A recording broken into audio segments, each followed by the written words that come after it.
আমরা প্রত্যেকেই কম বেশি সবাই চিংড়ি মালাইকারি খেয়েছি। আজকে আমি বানাচ্ছি চিংড়ি মালাইকারি না, বানাচ্ছি আজকে ইলিশ মালাইকারি। তো চলুন প্রথমে শুরু করা যাক। প্রথমে আমি নারকেল কুড়িয়ে নিয়েছি এবং নারকেলটাকে আমি গরম জলে কিছুক্ষণ ভিজিয়ে রেখেছি। এবার এটা থেকে আমি নারকেলের দুধ বের করব। তো এটা কিছুক্ষণ সোক করা থাক। তারপর আমি ভেজাচ্ছি পোস্ত আর কাজু বাদাম।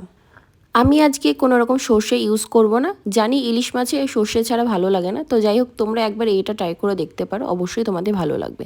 তো আমি মাছটি নুন হলুদ মেখে রেখেছিলাম এবং কড়াইতে তেল গরম করে আমি মাছগুলো ভেজে নেব। আমি খুবই সামান্য করে তেল নিয়েছি, ইলিশ মাছ থেকে অনেকটাই তেল বের হয়। ভীষণ হালকাভাবে এই মাছগুলো ভেজে নিয়েছি, ওই ধরুন 1 মিনিটের মতো করে এক একটা ব্যাচ ভেজে নিয়েছি। তো আমি মোট 3টে ব্যাচে মাছগুলো ভেজে নিয়েছিলাম।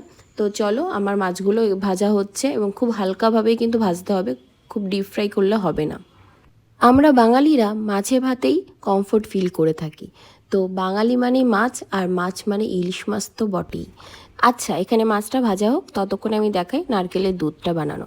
তো নারকেলটা তো আমি ভিজিয়ে রেখেছিলামই গরম জলে, এবং এখানে এরকমভাবে ডলে ডলে নারকেলের দুধটা আমি বের করে নিয়েছি এবং ছিপড়েটা আলাদা করে আমি মিক্সিতে একবার ব্লেন্ড করে নিয়েছিলাম। একবার আমি মিক্সিতে ব্লেন্ড করার পরে দেন আমি যেখান থেকে যেটুকু দুধ বেরিয়েছে সেটুকু দুধ আমি নিয়েছি, আর বাকি চিবড়েটা আমি ফেলে দিয়েছিলাম। তারপরে দেখো, আমি কড়াইতে মাছগুলো তুলে নিয়ে 2টো এলাচ আর 2টো তেজপাতা দিয়েছি এবং সাথে দিয়েছি একটা পেঁয়াজ বাটা। পেঁয়াজ বাটাটা ভাজা ভাজা হয়ে যাওয়ার পরে আমি এখানে আদা বাটা দিয়েছি আর দিয়ে দিয়েছি হলুদ গুঁড়ো। পোস্ত আর কাজু বাদামটা যে ভিজিয়ে রেখেছিলাম ওটাও পেস্ট করে আমি এখন দিয়ে দেবো। তারপর আমি সবগুলো ভালো করে মিশিয়ে নিয়ে দিয়ে দেবো নারকেলের দুধ। নারকেলের দুধটা আমি একবারেই পুরোটা দেবো না, একটু একটু করে দেবো আর মিশিয়ে নেব। গ্রেভিটা একটু ফুটে উঠলেই আমি মাছগুলো একে একে ছেড়ে দেব, আর মাছগুলো দেওয়ার পরে আমি 5 মিনিটের জন্য ঢাকা বন্ধ করে রেখে দেব।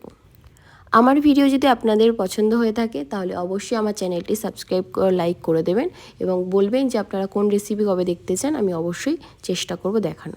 সময়ের অভাবে ব্লগ আপলোড করা হয়ে ওঠে না, তো চেষ্টা করি তাও তোমাদের সাথে একটু গল্প করার, ব্লগ আপলোড করার। তো দেখো, আমাদের 5 মিনিট হয়ে গেছে। তারপরে আমি ঢাকটা খুলে 2টো কাঁচা লঙ্কা কুচি দিয়ে নিয়েছি আর সাথে দিয়েছি নুন। আর যেটা ছাড়া মালাইকারি ইনকমপ্লিট থেকে যাবে সেটা হচ্ছে আমুলের ফ্রেশ ক্রিম। আপনারা চাইলে বাড়িতেও ক্রিম বানিয়ে সেটা ইউজ করতে পারেন, আমার কাছে ছিল তাই আমি দিয়ে নিয়েছিলাম। সবশেষে গ্যাসের ফ্লেমটা কমিয়ে দিয়ে আমি দিয়ে নিচ্ছি এখানে গরম মশলা। ব্যাস, আমাদের কমপ্লিট।